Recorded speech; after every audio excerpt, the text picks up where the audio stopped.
தேவன் தங்குகிற ஆலயம். பான் பராக்க எப்படி என்ன செய்வாங்க? இது குப்பை தொட்டியா? இந்த சரீரம் குப்பை தொட்டியா? நல்லா பான் பராக்க நல்லா வாயில போட்டு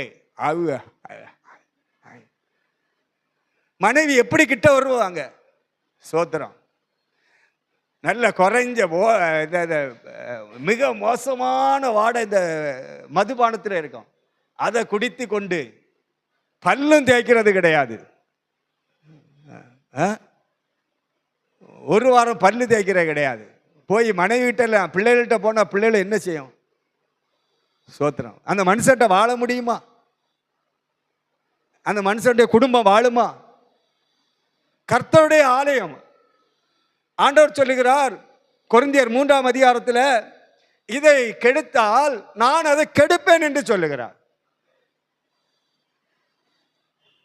போயில வைக்கிறது, போயிலத்தை கசக்கி அடி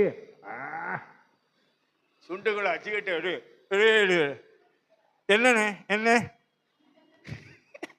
யார் பேசுவாங்கிட்ட போய்? யார் பேச முடியும்?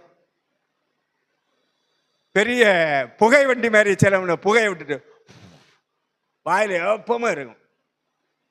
திடீர்னு ஆளை காணாது. எங்க இருந்துன்னா ரூமுக்குள்ள இருந்துட்டு வரும்போது கண்டுபிடிக்கப்படிய பார்த்தீங்களா? வாடை காணிச்சு கொடுத்துரும். பெண்களுக்கு ரொம்ப சக்தி கூடுதல். முகரும் சக்தி பெண்களுக்கு கூடுறது. 10 வீடு தள்ளி சிகரெட் குடிச்சா தெரியும் உங்களுக்கு. சோத்திரம். எனக்கே தெரியுது இப்போ.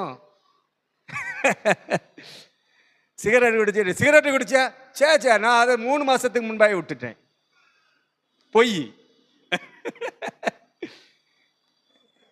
சிகரெட்டு குடிச்சா அவங்களுக்கு மட்டுமா? பக்கத்தில் இருக்கிறவனுக்கும் கேன்சர் வருது.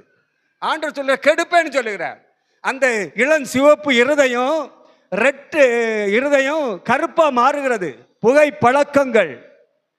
பாக்கு போட்டு டேஸ்ட் பேரும். சாப்பாடுல டேஸ்ட் இருக்காது. மனைவி எவ்வளவுதான் சமைச்சு தந்தாலும் சாப்பாடுல சுவை இருக்காது.